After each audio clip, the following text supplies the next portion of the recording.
name's Emanuel. I've been working behind the scenes with Rotunda for the last year and really enjoyed my time as well. I'm really grateful to Bruno and Susanna for allowing me to be a part of that. I've gained a lot of skills, confidence. Who would have thought I'd be up here talking without mumbling and falling off the stage and stuff. Anyway, I'm here to present Ashley Marks.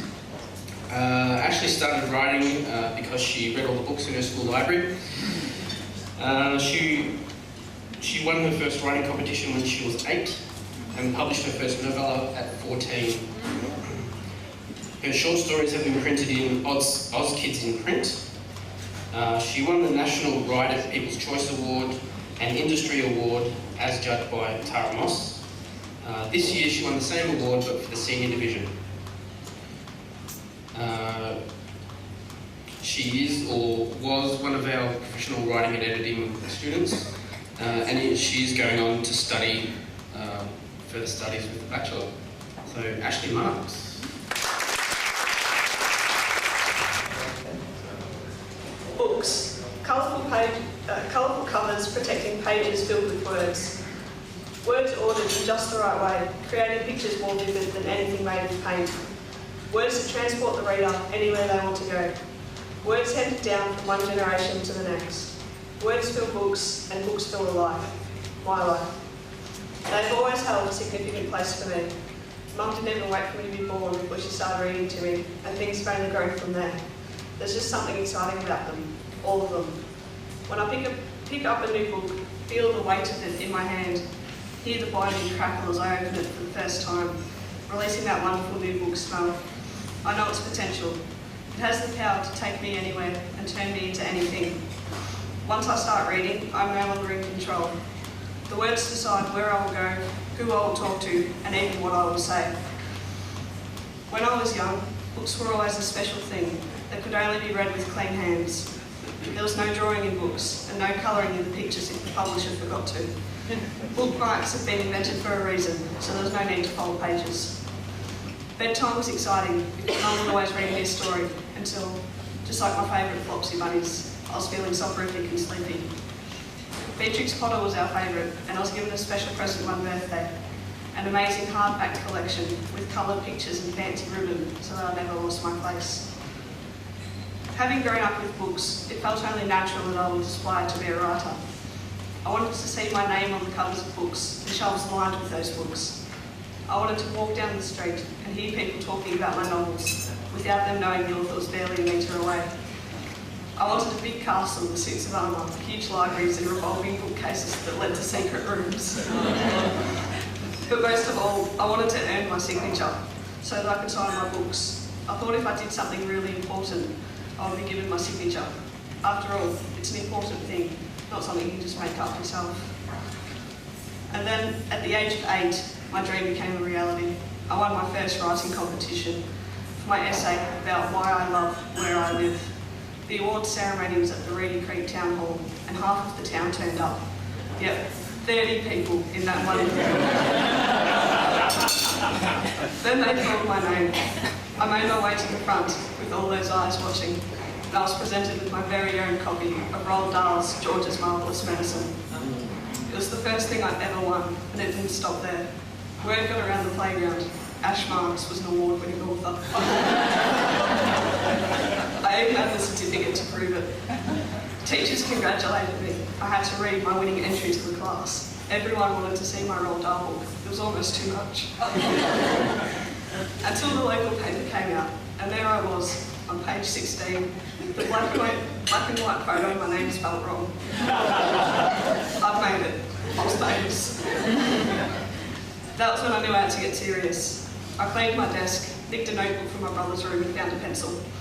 But I didn't know where to go from there. So I decided to take a break. I got a snack and turned to tally on. I asked Mum where ideas come from. She told me that ideas are everywhere and anything can be an idea. My career was back on track. I finished my snack and with dramatic theme music playing in my head, I started to write. And I kept writing, only stopping to sharpen my pencil. In time, I learnt there's a name for what I did that day. Copyright. Apparently, It's illegal to write your own episodes of Pokemon, even if your mum told you that anything can be an idea. I was back to where I'd started, only worse. There was no snacks left. To cope with this devastating setback in my career, I read. The more I read, the more I fell in love with books. And the more I fell in love with books, the more I read. It was a great cycle. Like so many others my age, I discovered the incredible world of Harry Potter, and my life has changed forever. I started reading to discover new places and meet new people, but it became much more than that. As the tension in the house grew and the fighting got worse, books became my escape. My bookcase was my pride and joy, as every shelf held a world. When it got too much, I would pick a shelf, a world, and dive in. I would hide out in Narnia, where I could help Aslan keep the White Witch at bay. Or at Hogwarts, I could complete my studies while thwarting all of Voldemort's attempts to take over the world. I would walk around Middle-earth or Alagasia, or I could fly on dragons or giant eagles and feast with the elves. I would escape into my books where I could forget. I would stay there and laugh and play with my friends until it was safe to return. After discovering all of the places books would take me, I no longer had any doubt in my mind about what I wanted to be. I knew I wasn't alone in using books to escape, and that there were any number of kids in the same situation as me. I decided that I wanted to write so that I could help those kids escape their problems, just as Rowling, Lewis, Polanyi and Tolkien had all helped me. Through high school, I started writing as much as I could. It didn't matter where I was, I would find a way to write.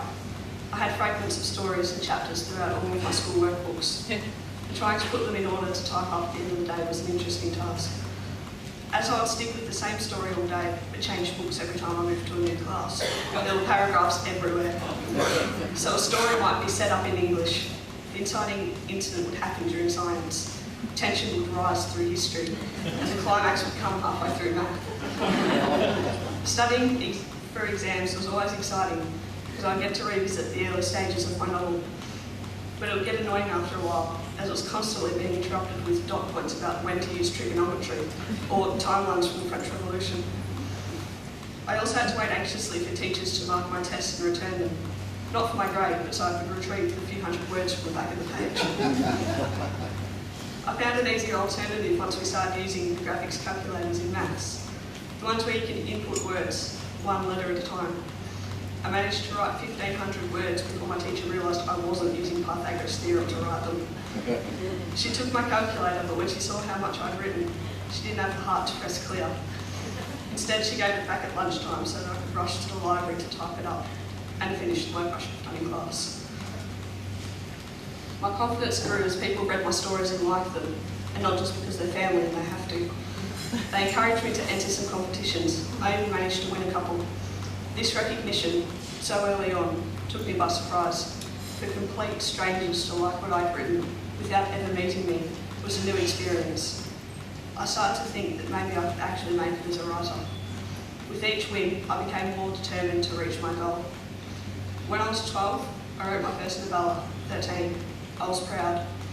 When I was 14, I entered it into a local literary competition and it won the junior award. I couldn't believe it. And judging from the hunt that seemed to last hours, neither could mum. The prize was 25 copies of my book, printed and bound.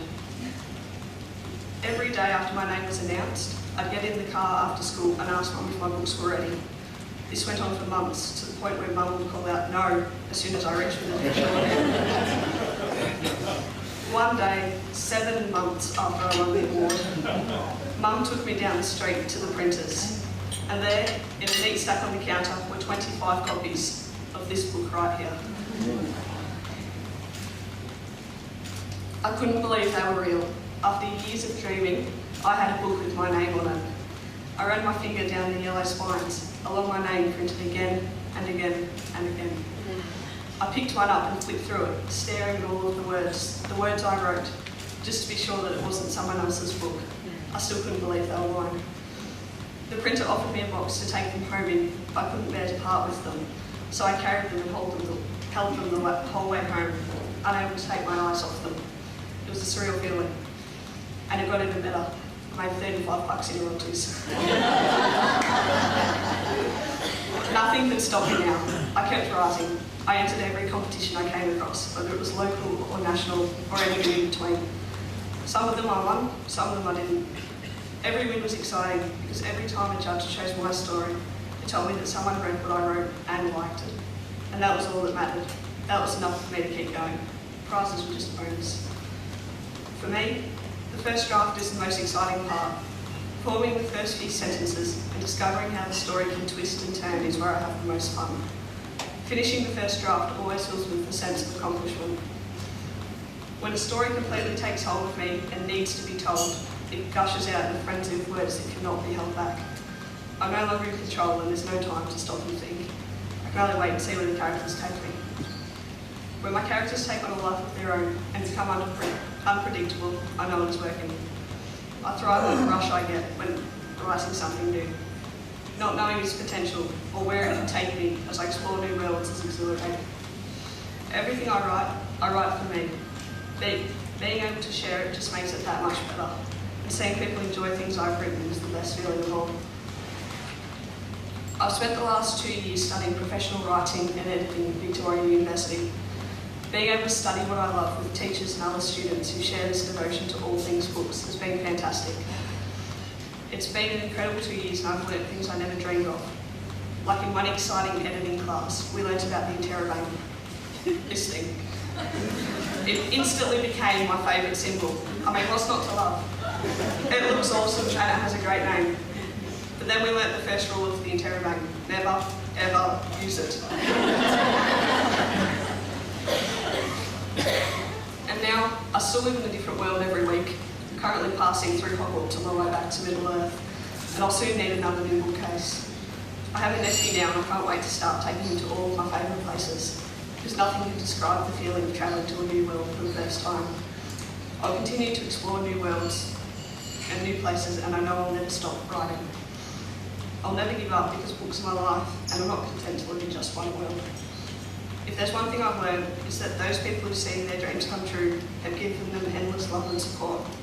King Arthur had Merlin, Batman had Alfred, and I have my mum. With love and support like that, it's not possible for me to fail.